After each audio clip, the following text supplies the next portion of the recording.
और इस साइड शायद इन्होंने दरगाह बनाई है। तो वल्लाहु आलम ये क्या मसला है दरगाहों का, बनाना तो नहीं चाहिए जो हमने उलमा हज़रात से सुना है। तकरीबन 15-20 मिनट से मैं चल रहा हूँ और अभी तक सिर्फ मैं इतनी सी बर्फ़ के करीब पहुँचा हूँ जो ये मेरे नीचे है। ये देखिए। अस्सलाम वालेकुम। आज हम दूध पथरी आए हैं और दूध पथरी के व्लॉग में आपका स्वागत है। मैं अभी यहाँ पर एटीवी के स्टैंड पर हूँ और सवारियाँ मेरी एटीवी में बैठ के घूमने जा रही हैं। शाली गंगा रिवर के नाम से जो जगह मशहूर है। तो मेरे सामने का व्यू आप चेक कर सकते हैं। देखिए मैं ऐसी जगह पे खड़ा हूँ। ये पूरा यहाँ का पार्किंग है और ये एटीवी का स्टैंड है यहाँ पर।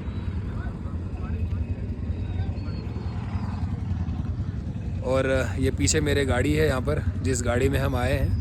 और इंशाल्लाह मैं भी कोशिश करूँगा कि जितना आपको दूध पथरी एक्सप्लोर करा सकूँ वो आपको दिखाऊँगा इंशाल्लाह। बस थोड़ी देर के वेट के बाद मैं यहाँ से निकलता हूँ। यहाँ से निकलकर दूसरी पार्किंग में गाड़ी लगानी है। ये हम एटीवी पार्किंग में आ गए थे। बहुत कच्चा रोड है यहाँ पर भाई, तो गाड़ी चढ़नी चाहिए तो बस।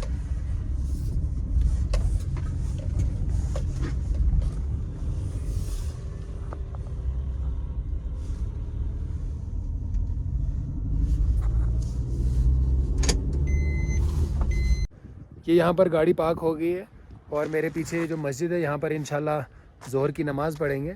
और मैं अब इस मैदानी इलाके की तरफ जाऊँगा जहाँ पर ऊपर जाके बर्फ़ है। तो यहाँ पर एक शेड जैसा भी है, ये बहुत बेहतरीन लग रहा है। ये देखिए बहुत ही प्यारा लग रहा है। यहाँ पर बहुत कुछ लिखा है लोगों ने, आई लव फैमिली राथर। शुक्र है अल्लाह का, मैं भी राथर फैमिली से ही हूँ और यहाँ पर किसी ने राथर लिखा है।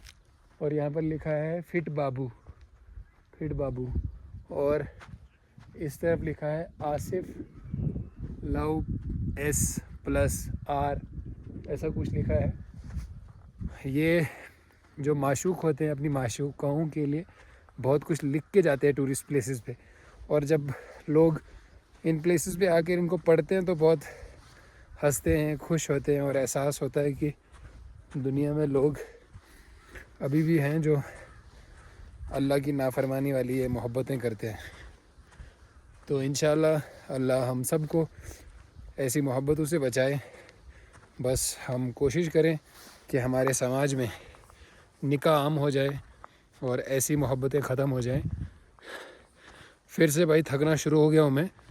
सीधा यहाँ पर ऐसे मैदानी इलाकों में सीधा भी आप चल रहे हैं तब भी सांस चढ़ना शुरू हो जाता है और इसका सबसे बड़ा कारण है ऑक्सीजन की कमी।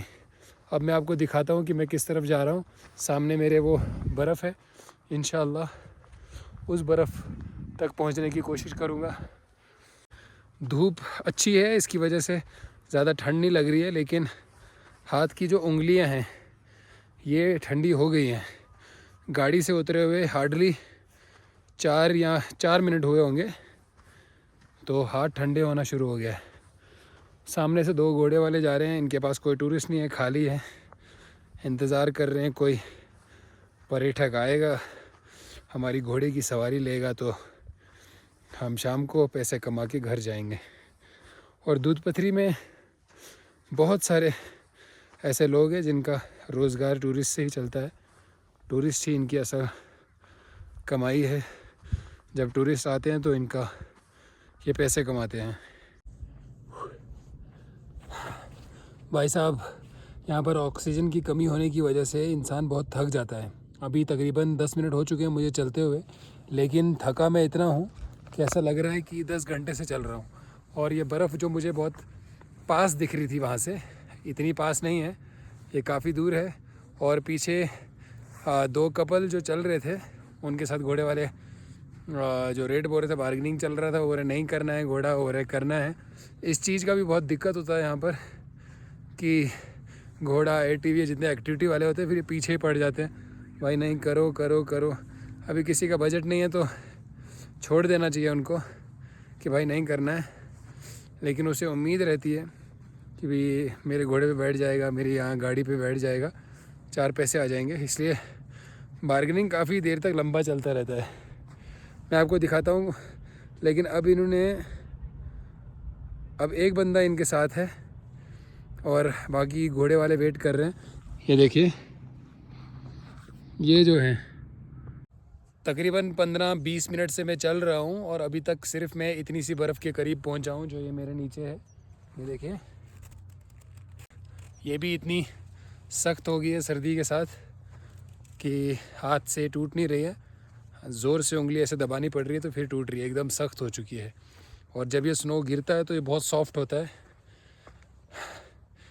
यहाँ पर रात को ठंड की वजह से इस पर कोहरा जैसा जम गया है, बर्फ़ आसानी से हाथ से टूट नहीं रही है, एकदम सेट हो चुकी है। थोड़ी दूर पे है अब बर्फ़, लेकिन मैं समझ रहा हूँ कि बर्फ़ के पास जाऊँ या उस दरिया के पास जाऊँ। लेकिन दरिया के पास इंशाअल्लाह नमाज के बाद जाऊँगा मैं, अगर टूरिस्ट तब तक वापस नहीं आए तो। फ़िलहाल मैं इस बर्फ़ तक जाता हूँ ताकि मैं आपको दिखा सकूँ कि दूध पथरी में कितनी बर्फ़ है। आज 19 नवंबर है और 16 नवंबर को बर्फ़ गिरी थी, जितना मुझे, अगर मेरा अंदाज़ा सही है तो। बस अब तकरीबन 10 मिनट की दूरी पर है बर्फ़। यहाँ पर घोड़ा गाड़ी करना बहुत ज़रूरी है क्योंकि इंसान चल नहीं पाता है इतना, और हम तो फिर इधर के ही हैं, पहाड़ी इलाकों के ही हैं, तो हम चल लेते हैं, लेकिन टूरिस्ट के लिए मुश्किल होता है। तभी टूरिस्ट घोड़ा या गाड़ी प्रेफर करता है। थोड़ी सी बर्फ़ और है यहाँ पर, लेकिन मुझे ऊपर जाना है जहाँ पर मेरे बैकग्राउंड में ना पूरा बर्फ़ दिखे कम से कम। अब मैं चलते चलते बर्फ़ के बहुत करीब पहुँच चुका हूँ और आपने देखा कि मैं वो जो मस्जिद दिख रही है वहाँ से आया हूँ और काफ़ी देर मुझे लगी यहाँ तक पहुँचने के लिए। अब मैं बर्फ़ के बहुत करीब हूँ, इन पेड़ों के उस तरफ जहाँ पर धूप कम गिरती है वहाँ पर बर्फ़ अभी तक पिघली नहीं है, तो वहाँ तक जाना है मेरा टारगेट इंशाअल्लाह, जहाँ पे बैकग्राउंड में पूरा बर्फ़ दिखे। फाइनली मैं बर्फ़ के बहुत करीब पहुँच चुका हूँ जहाँ पर मैं हाथ से बर्फ़ को पकड़ सकता हूँ, लेकिन ये बर्फ़ भी बहुत सख्त है क्योंकि ये 2-3 दिन पुराना बर्फ़ है और रात को कोहरे की वजह से, ज़्यादा ठंड होने की वजह से ये बर्फ़ बहुत यहाँ पर सख्त हो चुकी है। और मेरे पीछे आप देख सकते हैं कि काफ़ी ऊपर तक ये बर्फ़ है, और लेकिन सोनमर्ग और गुलमर्ग से यहाँ पर बर्फ़ कम है, इसलिए मैं यहीं तक जा सकता हूँ। ज़्यादा ऊपर चला तो जाऊँगा लेकिन बर्फ़ ऊपर भी ऊपर इतनी है, चाहे इस माउंटेन के टॉप तक चला जाऊँ। अभी मैं जहाँ से चल रहा हूँ यहाँ पर भी बर्फ़ है, ये देखो। रास्ता भी बहुत स्लिपरी है, मुझे बहुत ध्यान से यहाँ पर पैर रखने हैं। तो दूध पथरी में फ़िलहाल इतना ही बर्फ़ है, तो इंशाल्लाह अब मैं यहाँ से निकल कर सीधा नीचे मस्जिद जाता हूँ जहाँ पर मैं नमाज़ अदा करूँगा इंशाल्लाह।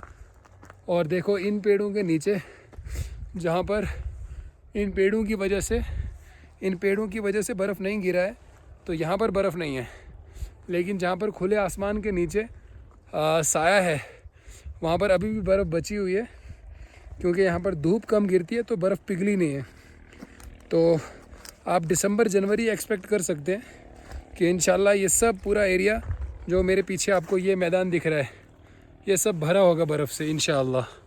मैं चलता हूँ सीधा उस मस्जिद की तरफ, जो मस्जिद अभी मुझे यहाँ से तकरीबन 20 मिनट लग जाएंगे मस्जिद तक।